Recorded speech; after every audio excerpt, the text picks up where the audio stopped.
Dictator Amiru avuddeyo n'ayanukula abo munnanga babadde bakisusiza mu comment section nga bali mu kuteekayo era nga bali mu kumulaga nga eyali mukyala we Chosen Becky bwe yazadde okitegeera. Kaakati mu video gyazzeemu otteekayo ataddeyo n'alyoka agamba nti nze neetundira mmere yange neekolera ssente zange.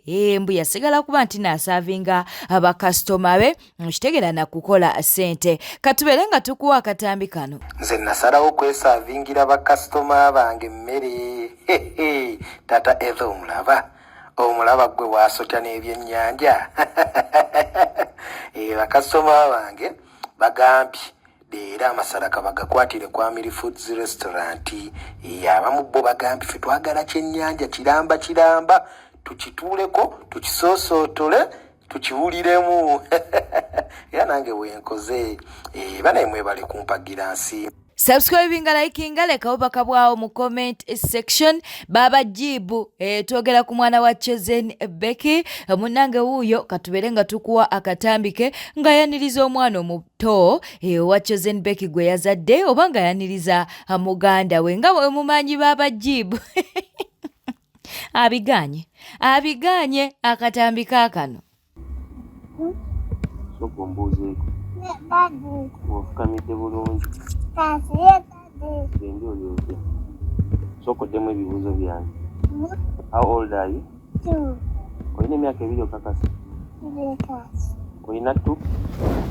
In which class are you? In which class are you? What is the capital city of Uganda? What is the capital city of Uganda? Kale soko jjolamye bebi wamulabye akufaanana. Yimbira yakayimba. Yimbira bebi akayimba. No bebi. Yimbira akayimba va malala. Kale mwe kupeke. Mwe kupeke nawe. Mwana akufaanana. Mwe kupeke. Mwe kupeke kale mbonga. Kano kati. Ndade. Ndade awa. Tabeki. Ndade. Jibu. Ani ono? Ndade. Nani? Baby. Mwote. Ajigani. Kale what daddy haga? What daddy haga? Ate yagala daddy singa baby. Daddy mwote. Kale gamba baby ne yaza baby. Yeah, baby. Yogera nnyo. Jibu. Kale kwa What daddy? Stula ku mwana naawe. Neti vubuka gwe. Stula ku mwana.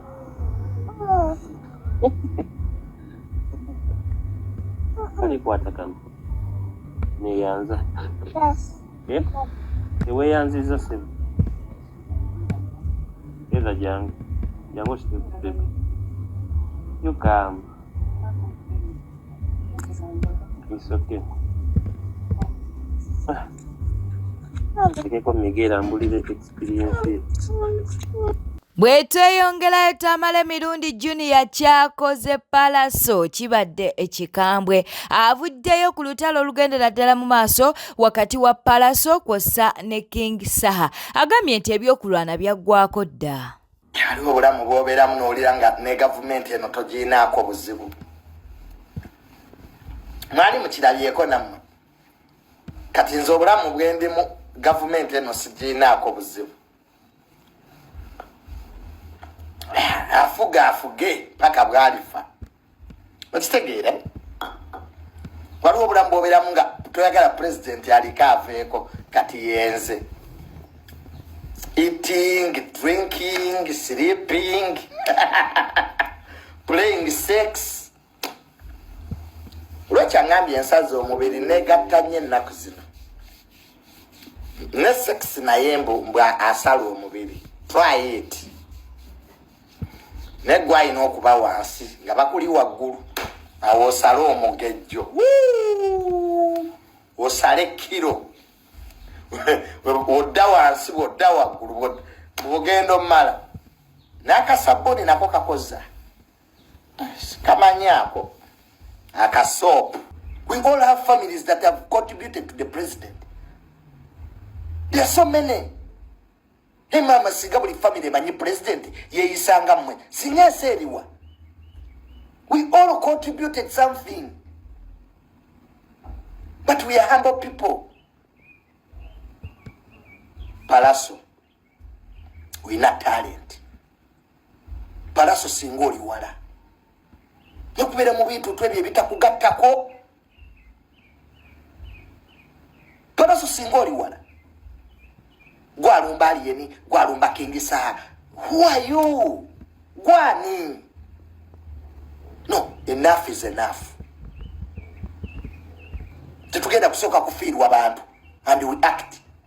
Uganda inama jaga mala. We have the army here to bring stability. Anybody who threatens the peace of this country should be dealt with, not selectively. Tetwaga kuwera na mateka gali selective. Mujuni ya wakolo musango mumusibe. Palaso wakolo musango temumusiba. Enough of this nonsense. Let us not have selective laws.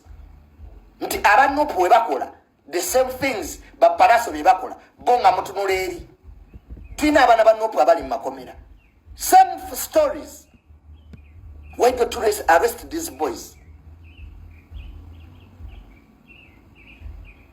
Don't have selective judgment.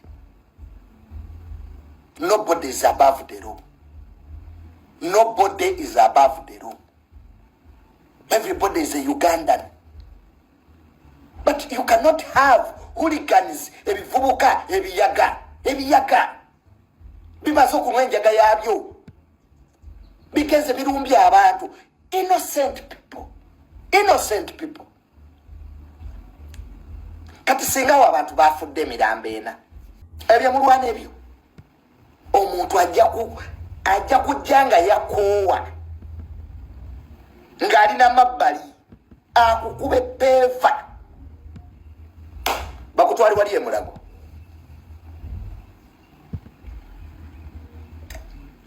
Nalaba radio mu ICU. Nze kamwa kwogera nze. Nagenda. Nendaba radio. Ngali mu ICU.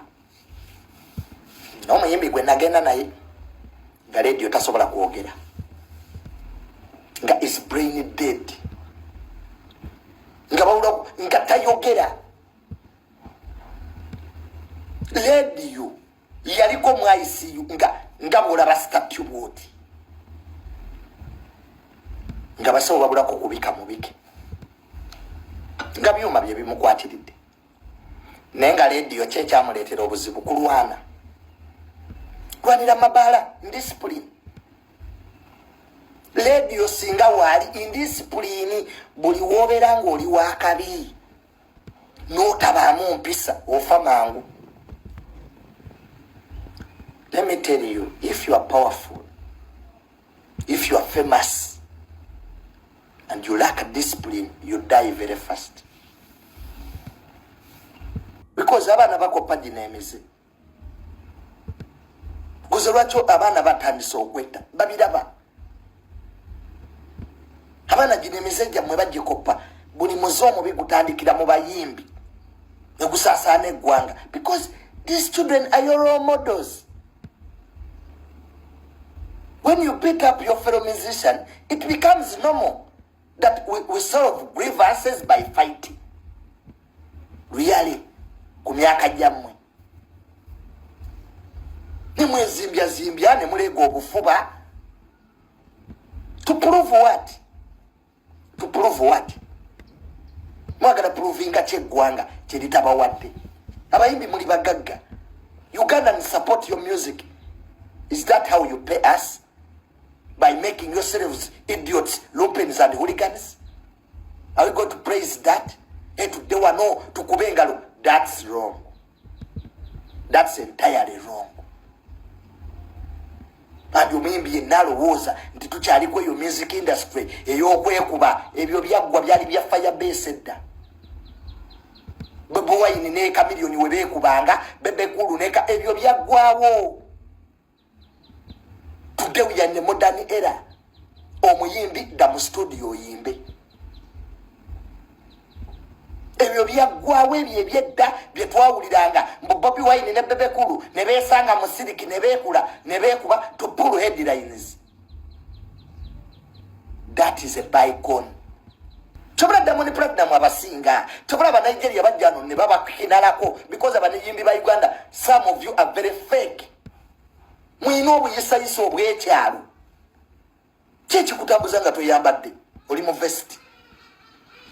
Mani, tobula abatanzania batusekerera. You guys, Diamond Platinum akyabasinga.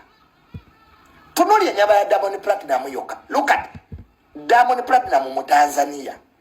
Naye akasajja otuye nyambala yako nga you can see a professional musician. Yajja wano nga tulonkinga emmwanyi Diamond Platinum ne muleekaana Platinum bamuwadde akawumbi gwe bakakuwe gwe. Ng'omuyimbi bakakuwa akyayagala okulwanira mabala ng'omwana wa high school. Who will give you that money? Chora Diamond Platinum ave Tanzania najja wano n'abajoga. Conduct. Diamond Platinum amiti ya president wa Tanzania. Ne bateesa ku what is music. Mugenda mwenale mu kusabiriza. Sajja bakulu. N'ofukabira mu nyambe. Kati gwe myaka 2 gy'obadde oyimbira gye kusalidde ki? Junior owabiri mu omusanvu baasabiriza akusangawo ku layini. Ani mwesize bbeeyi. Zinna abayimbi besi tobaaza abayimbi sibawa kitiibwa. Gye ngenda okusabiriza gye mbasanga. Ne Bajjo naye avuddeyo munnange ku lutalo lwa King Saha akwоса ne Palaso. Avudde nayo kagamba nti bano ebyokulwana tebijja kubakolera kye balina okukola bategeke konsati okitegeera. Naye agambye nti bonna tebagenda. Palaso ayina ennyimba ate era ne King Saha munnange ayina ennyimba simanyi oba gwe oba olaba. Ani ayinza okukunyumira nga tobitaddemu bya bufuzi. Pozi bonna bali. Kale gwolowooza ani asinga ennyimba hit twogera ku hit okitegeera naye katubere nga tukuwa Bajjo Public ekyastandinga ne Saha because tebamulabangako mu bikola bya kati ate ku bya Palaso bamulabye emirundi mingi ng'abeera mu byokulwanalwana ebya rediyo twafuna omusajja gwe bayita rediyo yaluma abantu naye ebikolwa bye wako buli obeera ku TV buli obeera mu Limelight olina kuba kabonero k'abantu kulabirako. Waliwo abaana abagoberera Palaso, waliwo abaana abagoberera Saha. Otegedde bulungi. Era omuntu yenna alina sikulipiti mbu abantu byokulwana bikyali aga Katonda mu ggulu. Ndi ku TV esiyo n'endaba, ndi ku radio, ebyo bintu byaggwako ne bigwa n'akatale. Tujja kukola tutyo batereza bana babiri bombi. Omuntu yenna asobola okwogera ne Saha ne Palaso bakole mu kivulu. Bakole biifu yaabwe nga si yakuttingana, si yakulwanagana, naye nga it's a business beef. Ne mutu bana baba tebeyagala ebyaddala. This is their time to make money. Abagazi kye bandikoze. Naye omuntu ataasoma ina mu nakiro jakusanga bewala n'ebyaddala. Kati Saha bawala na Palaso afuna, ne Palaso bawala na Saha bafuna ki? Bukokolo bugeyana. Kati omuntu omugezi bandikoze Saha atudde eri ne Palaso atudde n'olaba endongo. Awo ate kikomyawo music industry. Lugogo nambole. Lugogo ni nambole. Ate Saha hizo kuba muziki. Palaso ina music. Ne Palaso ina music. Nalonda ne mmala kira twesindeko mu mazina mazina ate Saha alina sika balina amagezi bandikoze Saha avire omukwano bagundeze kati abagezi gye bandikoze Saha alina ennyimba Palaso alina ennyimba era omuntu agenda okukola sika badde bakola nani kitegese bato njitegeka Katonda mukatala mugulu yakabi kubanga Saha alina talent ne Palaso alina talent. Saha anyuma okulaba ne Palaso mpisa ze Palaso alina okwendeeza kulaga nti ganga sita nnyo abanayiga tebagala bantu kati Saha is corporate kyobola nga ayimba nnyo emikolo nti Saha is a corporate guy abagagga bamwagala nti empisa kintu kikulu mu music. Bana abayimbi bonna bolaba bagwa mpisa mbi otegedde bulungi kakati bwe kubya makafaananyi Saha akutta akazindaalo bugembe Goosebumps zijja nga Saha ayimba kigambo Goosebumps kiziiza Goosebumps neki wacheni Saha ayimba n'oyiwa olutiko ne Palaso najja Palaso alina performance alina music tuli bugembe naye ku talent Saha tomugoba twasigaza ye rediyo Saha muntu wana amusobola ye lutalo Wasuna kati ne Palaso ku talent mulungi naye Palaso kana kamukubya okuoma ate stage performance. Jacob Omutuuze naye alina kyagamba wano. Aliko byayogedde ku Palaso. Agambye nti Palaso ebiseera ebisinga agenda okulumba omuntu ng'ayina kyamukoze. Kyemwebaza ku muntu mulamu nga tomutaanudde. Palaso ye muntu mulamu. Ate mubamayanja bonna bemmanyi yemu ku basajja bwagenda okunyiga nga kiri pasoni. Ebinyinza abayimbi no biba buntu butono nnyo bwe buti.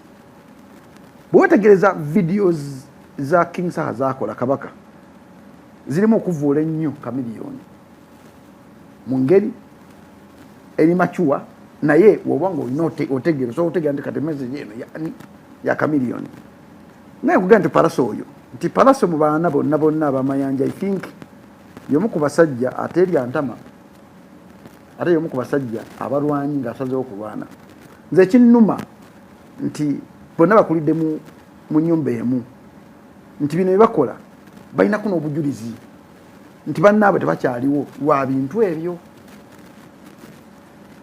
ne mukulu waabwe abatwala essaawa zino afuna obuzibu okukola ebintu ebimu olw'ebintu byeyakola ebikadde nga wagevaayo wajjayo omuntu naga nti ngenda kukola kino nga olwo ekintu kigamu naye bw'okikola kino ekintu kino ABCDEFG ekijja kujja n'olaba ng'akoze ng'akuwulinze omukwogera obikka simanyi lwaki oyogera mu parables mami Jacob amanya togogera moment tozogera like emboze ekuma mu bbanga tegguka lwaki omuntu abadde mu nseke ya industry kasi ekiri kyayogedde kyekituufu nti ebigambo bizitowa ogika kasi bayogedde kituufu nti ebigambo bizitowa because ali what ebigambo tebituuke emboze akubita mabega simanya cyali yogera ekigambo kyogere oboli wangu anti yogera ekigambo abantu abatwala bamanye nti gundi yakola bwati ne bwati ebigambo bizitowa buza siriya journalist wunda mami Ramiti ebigambo bya Jacob bivaayo bulungi ali bali mukwetesa sente babaweereza ezokulayira mami Ramiti tuli kumpewo badnaye ebigambo bya Jacob byatuka bulungi no era ndi surprise because Jacob manyinga tobitegedde ng'omuntu ebigambo bitema nze nyizo okutegeera ni ku muntu wangali omuntu wangali ehoima ayina kyayina okutegeera yogera amanya kugera yogera ne moment na byetagisa wabino byogera bituufu bano abantu batula balonze nti no kasi ekyayogedde yekasi yakoze disclaimer ye n'agikubawo. Honorable Nsereko avuddeyo n'alyoka agamba nti ab'opposition balina okuddamu okuba nti naate baleka Joel Ssenyonyi abeere nga munnange y'ow'oludda oluvuganya okitegeera agambye nti Joel Ssenyonyi takoze bubi. No, leader of opposition will be appointed from the NUP, which has the majority members on the opposition. That is not going to change. And I think the Honorable Joel Ssenyonyi will retain that position and continue to perform. I think he has performed very well. I have no problem with him.